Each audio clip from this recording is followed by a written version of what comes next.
दोस्तों, इस बात से तो आप सब अग्री करेंगे कि गवर्नर का ऑफिस हमेशा से ही कॉन्स्टिट्यूशनल एंड पॉलिटिकल डिबेट्स का हिस्सा रहा है। रिसेंटली कुछ स्टेट्स में हमें गवर्नर एंड इलेक्टेड गवर्नमेंट्स के बीच काफी टेंशन भी देखने को मिली है। तो क्या आपको लगता है कि ये सब इंडिया के फेडरल स्ट्रक्चर के लिए हेल्दी है? आप अपने व्यूज हमारे साथ कमेंट सेक्शन में जरूर शेयर कीजिएगा। नमस्कार साथियों, स्टडी IQ जुडिशरी में आप सबका स्वागत है। साथियों, आज के पॉडकास्ट में हम इश्यूज रिलेटेड टू गवर्नर को डिटेल में डिस्कस करेंगे। सुप्रीम कोर्ट ने रिसेंटली गवर्नर के रोल्स में अपना सीरियस कंसर्न दिखाते हुए ये बोला था कि it is disheartening because elected governments की फंक्शनिंग में गवर्नर पॉलिटिकली बायस्ड होकर डिसीजंस लेते हैं। क्रिटिक्स ये आर्ग्यू करते हैं कि गवर्नर एंड स्टेट गवर्नमेंट के बीच जो पॉलिटिकल कंट्रोवर्सीज हैं वो किसी भी फेडरल स्ट्रक्चर के लिए एक बहुत बड़ा चैलेंज है। और कॉन्स्टिट्यूशनल एक्सपर्ट्स का ये मानना है कि कंट्रोवर्सीज को अवॉइड करने के लिए गवर्नर्स को एक ऐसा मैंडेट देना चाहिए जो कॉन्स्टिट्यूशनल ग्राउंड पर वैलिड हो। साथियों, हम ऑफिस ऑफ गवर्नर की कुछ रीसेंट कंट्रोवर्सीज को समझने की कोशिश करते हैं। जनवरी 2023 में during the governor's address to the house, Tamil Nadu के गवर्नर ने अपने एड्रेस स्पीच के कुछ पार्ट्स को रीड करने से मना कर दिया। इंस्टेड उन्होंने कुछ न्यू वर्ड्स उसमें इंट्रोड्यूस किए एंड जब असेंबली ने ये रेजोल्यूशन पास किया कि वो ओरिजिनल स्पीच को ऑन रिकॉर्ड रखेगी, तो governor walked out of the assembly. दोस्तों, तमिलनाडु में ही जनवरी 2022 में जब गवर्नर ने अपनी रिपब्लिक डे स्पीच के टाइम पर नीट, जो कि एक मेडिकल एंट्रेंस एग्जाम है, उसके बेनिफिट्स को बताया था, तो स्टेट गवर्नमेंट ने असेंबली में एक ऐसा बिल इंट्रोड्यूस किया जिससे तमिलनाडु के स्टूडेंट्स को नीट एग्जाम देने के लिए प्रोहिबिट किया जाए। हालांकि गवर्नर ने उस बिल पर अपना असेंट नहीं दिया और उसे लेजिस्लेटिव असेंबली में रिकंसिडरेशन के लिए वापस भेज दिया। साथियों, उसके बाद हमें वेस्ट बंगाल में भी एक कंट्रोवर्सी देखने को मिलती है, जहां पर चीफ मिनिस्टर और गवर्नर के बीच डिस्प्यूट आया। वेस्ट बंगाल में यह कहा गया कि गवर्नर और चीफ मिनिस्टर के बीच काफी इश्यूज हैं। डिफरेंस ऑफ ओपिनियन तो था ही, यहां तक कि administration and appointments of universities जैसे फील्ड्स में भी डिफरेंस ऑफ ओपिनियन देखने को मिला। इसी कंटेक्स्ट में वेस्ट बंगाल की लेजिस्लेटिव असेंबली ने जून 2022 में यह बिल पास किया कि अब से स्टेट यूनिवर्सिटीज के चांसलर्स गवर्नर नहीं बल्कि चीफ मिनिस्टर होंगे। साथियों, हमें केरला में भी एक कंट्रोवर्सी देखने को मिलती है। सुप्रीम कोर्ट के एक जजमेंट के बाद केरला के गवर्नर ने स्टेट यूनिवर्सिटी के 9 वाइस चांसलर्स को अपनी पोजीशन से रिमूव कर दिया। गवर्नर ने यह भी कहा कि वो इंडिविजुअल मिनिस्टर्स जो अपने स्टेटमेंट्स के द्वारा गवर्नर के ऑफिस की डिग्निटी को कम करते हैं, उनके अगेंस्ट एक्शन लिया जाएगा और उन्हें अपनी पोस्ट से रिजाइन करना पड़ेगा। और इसी कंटेक्स्ट में हम सबको यह समझना चाहिए कि आर्टिकल 164(1) ये कहता है कि चीफ मिनिस्टर को गवर्नर अपॉइंट करते हैं और गवर्नर ही कैबिनेट के सभी मिनिस्टर्स को अपॉइंट करते हैं on the advice of chief minister. Cabinet ministers अपनी पोजीशन को गवर्नर के प्लेजर तक ही होल्ड करते हैं। साथियों, हमें कंट्रोवर्सीज का एक एग्जाम्पल झारखंड में भी देखने को मिलता है, जहां पर इलेक्शन कमीशन ऑफ इंडिया की एडवाइस पर गवर्नर ने चीफ मिनिस्टर को डिस्क्वालीफाई नहीं किया और इस डिले की वजह से स्टेट में काफी लंबे समय तक पॉलिटिकल इंस्टेबिलिटी देखने को मिलती है। साथियों, अब हम इन कंट्रोवर्सीज के रीजंस को समझने की कोशिश करते हैं। पहला reason appointment and removal of governor से रिलेटेड है। गवर्नर को प्रेसिडेंट के द्वारा अपॉइंट किया जाता है और वो अपने ऑफिस को प्रेसिडेंट के प्लेजर तक होल्ड कर सकते हैं। गवर्नर के लिए कोई स्पेसिफाइड क्वालिफिकेशंस नहीं होती, बस उनकी मिनिमम एज 35 ईयर्स होनी चाहिए और वो इंडियन सिटीजन होने चाहिए। President of India union government की रिकमेंडेशंस पर गवर्नमेंट को अपॉइंट और रिमूव करते हैं। इसका मतलब यह हुआ कि गवर्नर को यूनियन गवर्नमेंट की लाइकिंग के अकॉर्डिंग एक्ट करना पड़ता है। और इसी से रिलेटेड कुछ आर्टिकल्स भी हैं, जैसे आर्टिकल 155 ये कहता है कि स्टेट के गवर्नर को प्रेसिडेंट के द्वारा अपॉइंट किया जाता है एंड इंग्लिश में यह बोला जाता है कि the governor of state shall be appointed by the president bye warrant under his hand and seal. दोस्तों, हमारे कॉन्स्टिट्यूशन का आर्टिकल 156(1) ये कहता है कि गवर्नर प्रेसिडेंट के प्लेजर तक अपने ऑफिस को होल्ड कर सकते हैं। जब हम कंट्रोवर्सीज के रीजंस की बात करते हैं तो एक बात हमें और समझनी चाहिए। कॉन्स्टिट्यूशन के आर्टिकल 163 के अकॉर्डिंग गवर्नर को एडवाइस करने के लिए स्टेट में काउंसिल ऑफ मिनिस्टर्स भी होती है। हाउएवर कॉन्स्टिट्यूशन गवर्नर को कुछ डिस्क्रिशनरी पावर्स भी देता है, जहां पर वो काउंसिल ऑफ मिनिस्टर्स की एडवाइस के बिना भी डिसीजंस ले सकते हैं। फॉर एग्जाम्पल, गवर्नर किसी भी बिल को रिजर्व कर सकते हैं प्रेसिडेंट की कंसिडरेशन के लिए। इसके लिए उन्हें काउंसिल की एडवाइस लेना मैंडेटरी नहीं है। दूसरा, वो अपनी पावर का यूज करके प्रेसिडेंट को स्टेट इमरजेंसी इंपोज करने के लिए रिकमेंडेशंस भी दे सकते हैं without consideration of council of ministers.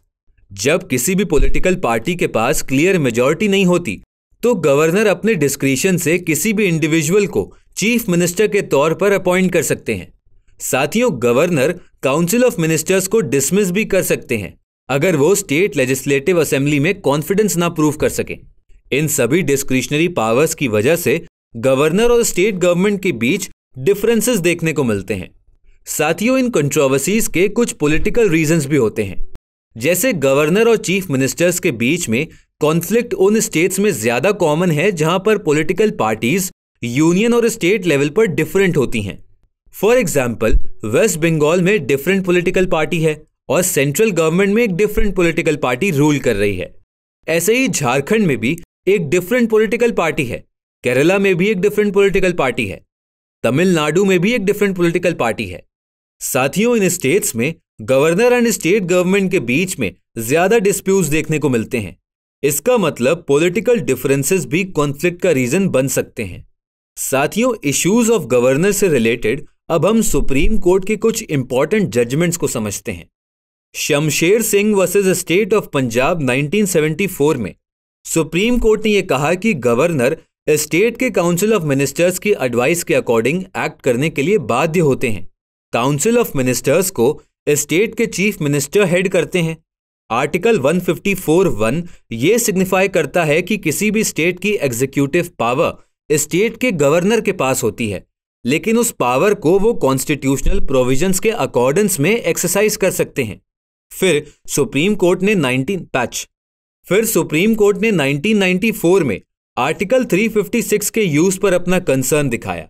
Supreme court ने यह कहा कि अगर किसी स्टेट गवर्नमेंट के पास मेजॉरिटी नहीं है तो यह डिसीजन स्टेट लेजिस्लेटिव असेंबली लेगी, ना कि गवर्नर आर्बिट्रेरीली डिसाइड कर लेंगे। साथियों, जब स्टेट गवर्नमेंट के डिसमिसल की बात आती है अंडर आर्टिकल 356 तो एसआर बोमई जजमेंट 1994 एक लैंडमार्क जजमेंट माना जाता है, बिकॉज इस केस के बाद किसी भी स्टेट गवर्नमेंट को आर्बिट्रेरीली रिमूव करने के प्रोविजंस को एंड किया गया। इस जजमेंट में यह बताया गया कि state legislative assembly is the only forum जो गवर्नमेंट की मेजॉरिटी को टेस्ट करेगा।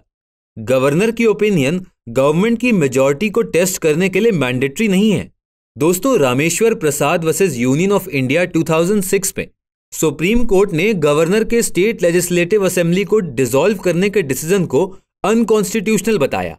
साथियों, फिर 2016 के एक जजमेंट में सुप्रीम कोर्ट ने यह कहा कि गवर्नर हमेशा ब्रॉड डिस्क्रिशनरी पावर्स को नहीं एंजॉय करते और गवर्नर की पोस्ट भी कॉन्स्टिट्यूशनल स्टैंडर्ड्स के अकॉर्डेंस में होनी चाहिए। ऐसा इसीलिए हुआ था क्योंकि गवर्नर स्टेट कैबिनेट की एडवाइस के अगेंस्ट गए थे और उन्होंने स्टेट लेजिस्लेटिव असेंबली को रिकमेंडेड डेट से पहले बुलाया था। सुप्रीम कोर्ट ने आर्टिकल 174 के रिस्पेक्ट में यह बताया कि गवर्नर के पास आर्टिकल 174 के प्रोविजंस में डिस्क्रिशनरी पावर्स नहीं है। Article 174 basically state legislative assembly के सेशन से रिलेटेड होता है। इसका मतलब गवर्नर कभी भी without the consultation of cabinet state legislative assembly को समन या फिर प्रोरोग नहीं कर सकते।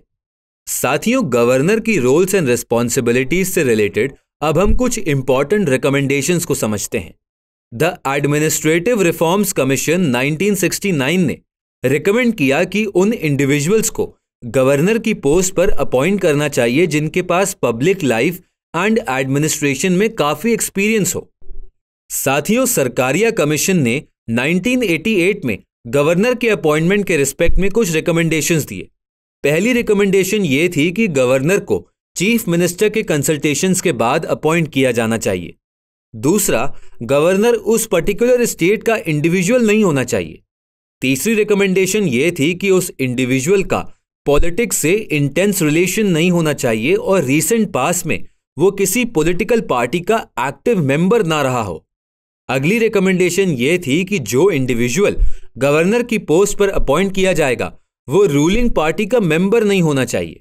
दोस्तों, फिर सरकारिया कमीशन ने गवर्नर के रिमूवल में भी कुछ रिकमेंडेशंस दिए, जैसे गवर्नर को अपने टर्म से पहले कुछ कंडीशंस पर ही रिमूव करना चाहिए।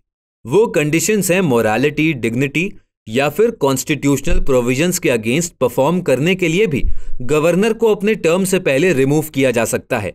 दूसरा, गवर्नर को रिमूव करने से पहले स्टेट गवर्नमेंट को कंसल्ट करना चाहिए और उन्हें इन्फॉर्म भी करना चाहिए। फिर सरकारिया कमीशन ने आर्टिकल 356 के यूज के बारे में भी रिकमेंडेशंस दी। सरकारिया कमीशन के अकॉर्डिंग आर्टिकल 356 को बहुत इंटेंस एंड सीरियस डिस्कशंस के बाद ही इंप्लीमेंट करना चाहिए और ये एक लास्ट ऑप्शन होना चाहिए। आर्टिकल 356 उस सिचुएशन में यूज होना चाहिए जब फिजिकल ब्रेकडाउन हो गया हो, इंटरनली किसी स्टेट में इंस्टेबिलिटी हो या फिर स्टेट में कॉन्स्टिट्यूशनल प्रोविजंस के अगेंस्ट काम किया जा रहा हो।